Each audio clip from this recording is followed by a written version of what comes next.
Travis Wingenzel.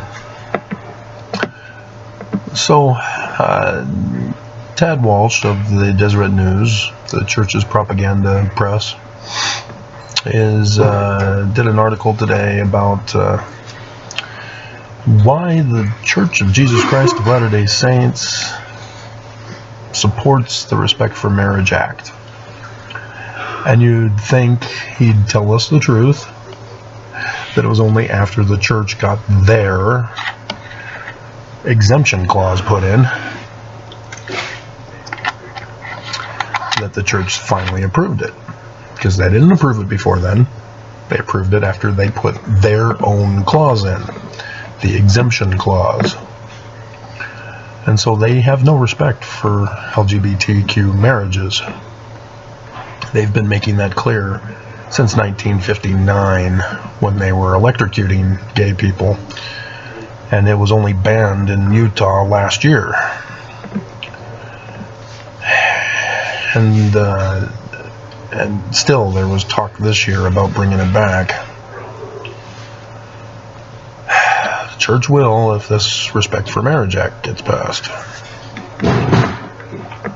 And so, yeah, Tad distracts and deflects and pulls the apologetic maneuvers of fallacy and lies, saying that the church has spent weeks working to create laws that are supportive of LGBTQ rights.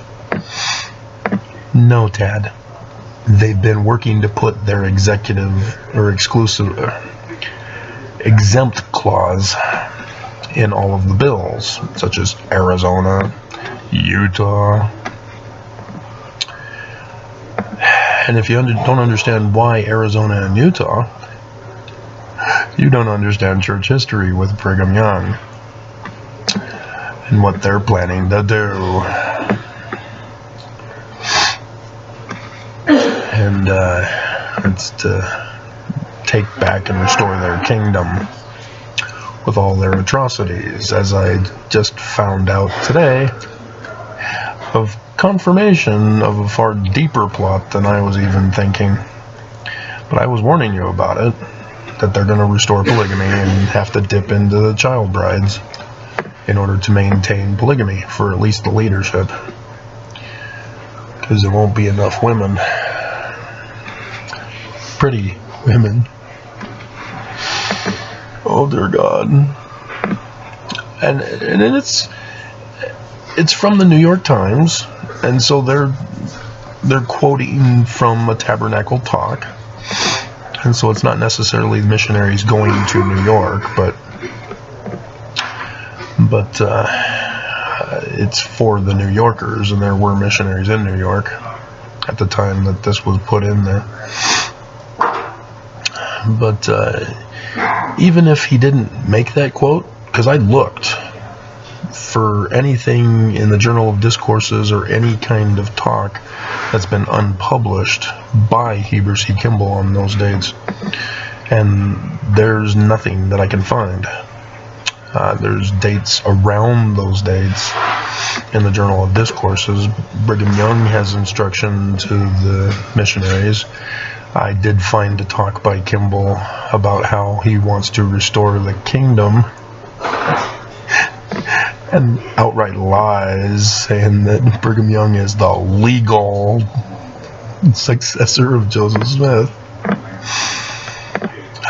No, no, no. No, no, no. But, yeah, if they get this passed, they'll be able to restore their kingdom, because they're a corporation. And so it's not just church where they can say, I'm sorry, you're LGBTQ, we don't approve of your marriage. It's, oh, this is our business that's run, this is a City Creek Mall, this is owned and operated by the church. Your marriage is not approved by us. You can't put your business here. You can't work here. You can't buy here. Because if you didn't remember, the church made sure that LGBTQ cannot go to businesses where a business disapproves of a person's marriage. The Colorado Baker case and the California Baker case. The church on both of those court cases sent friends of the court briefs to try to make sure that they got their way. And so the church has been tampering and manipulating the laws as best they can so that they can restore the kingdom. And this is what they're using the Respect for Marriage Act as.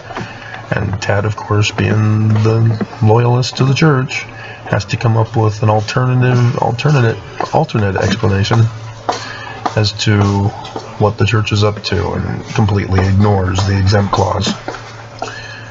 As a result, you kind of have to leave out facts and evidence if you're going to defend the church. Right, Mormon apologists? Because I saw they had a site on dealing with that Heber C. Kimball talk. And yeah, I didn't even bother to click on them. Nope, not gonna do it. You know, if they're gonna say, here's the actual talk that he gave, okay, fine, I'll want to read what the actual talk was. But nope, it was, well, this is the New York Times saying this, and this is what they say he said, and then there is no such talk, and blah blah blah. So therefore it's all fake news, and we can dismiss it. Church is still safe, still true. No. When there are things spoken, I can see through them. Because when people even lie, in their lies, they reveal the truth. And so what I saw was confirmation of what I'd already found out from my research. That Brigham Young and his Danites were purposely committing adultery and polygamy in secret, as I did the video about Lyman White's son, Orange White, who went to visit Brother Higbee, and he finds out that Higbee has 2 extra wives, and he writes in his journal that Higbee told him, oh yeah, Joseph Smith approves of this, everything's fine, just don't tell anybody. And so even though it's a journal entry, ex-Mormons listen to that and go, I knew Joseph Smith was a polygamist. No, you missed the whole point. Brother Higbee was blaming Joseph so that Orange White doesn't go and narc on him.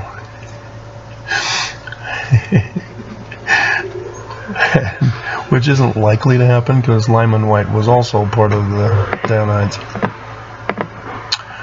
But also it confirms that there was the secret practice of polygamy behind Joseph's back. Because Brother Higbee did have 3 wives. That is established as fact in a journal entry. And probably more later on when Brother Higbee continues on. But it's those facts that must be acknowledged. And Mormons refuse to acknowledge facts and evidence. And so, for example, I was able to share with a non-Mormon from Tennessee about how the church has had a major impact in United States history. Not just for Glenn A. Larson with Battlestar Galactica, or the Mormon Deep Throat that took down Nixon, but also Canandaigua, New York, 9/11, 1826. It is a fact, a historical fact, that William Morgan was there working on a book and was arrested and locked up in that jail in Canandaigua, New York, because he was there working on the book. And so he had obviously to go to the tavern to get a drink every now and then, because he's there at the lodge in Canandaigua, New York, working on the book. And so who's the master mason of the lodge at Canandaigua, New York? It's a fact. Joseph Smith Sr. And the Wikipedia pages do not connect either event together. And that's what I told you needs to be done if you're going to do any kind of research, not just with church history research. It's what I did with my Paleo-Hebrew research. You look for patterns, identify anomalies, and develop a theory to be tested to explain the anomaly. And so, these things are facts. You can't just dismiss them if you're an ex-Mormon and you don't like the Sidney-Rigdon hypothesis. Because, well, this explains the Sidney-Rigdon hypothesis, so it can't be true. And you can't be a Mormon and dismiss it because the Book of Mormon was translated by the gift and power of God by Junior. It's a fact. No, it's not a fact. He said it, but that doesn't make it fact. Just like the New York Times article, it doesn't mean that it happened, even though they did put it in quotes, and they gave a specific date of when it occurred in the tabernacle. But it does corroborate other facts, and so likewise, we can use the other facts that we know that the Book of Mormon, the 116 rewritten pages were by Joseph Smith Sr. That's a fact. Linguistic science establishes Joseph Smith Sr. as the major author. And it didn't have much to do. He put in, Nephi's Tree of Life dream, and then Isaiah.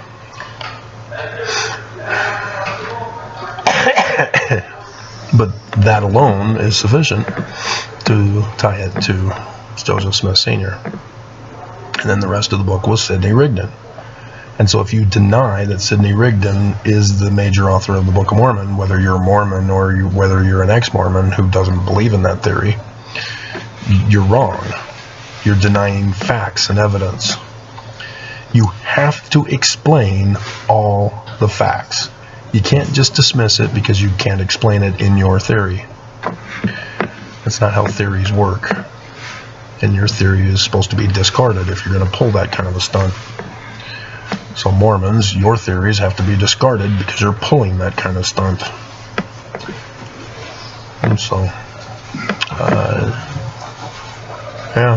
that's basically it for this video topic. Just wanted to let you know that that exempt clause allows the church to have Congress respect the establishment of their Kingdom of Zion. And I worded it specifically because that's the First Amendment. Congress is not to do that. And so if they do sign this into law, they will be violating the First Amendment. And all hell's going to break loose. Maybe not immediately. Just like Arizona, the church didn't say, okay, we're now banning gay people from our properties in Arizona. Oceanfront property in Arizona? There's the theme song. But it's coming. Polygamy, child brides, missionary service to sex traffic, etc., etc. And I did bring out in one of my filings that I didn't share with you guys. Also, if this happens and the church takes over the whole state of Utah and turns it into Zion, what's the federal government going to do? They've got a lot of offices. They've got a lot of officers. There's, the military services throughout this valley, with the Air Force and the National Guard and the testing site. of nukes. They're storing nuclear waste here in Utah. This is not going to be good. Plus, there's Bears Ears uranium that can be enriched now. And all sorts of other problems if the church takes over. And they've already been kicking out the natives because of the drought that the governors have been causing decade after decade without building storehouses for water in preparation for such a drought and famine. You know, they had no interest in scripture and religion. It was all about sex trafficking, building up an army to go against the United States to take back their land. And the United States beat them down, and so then they tried a different tactic, and they've bought the land back, and they're manipulating the laws to get back their kingdom. So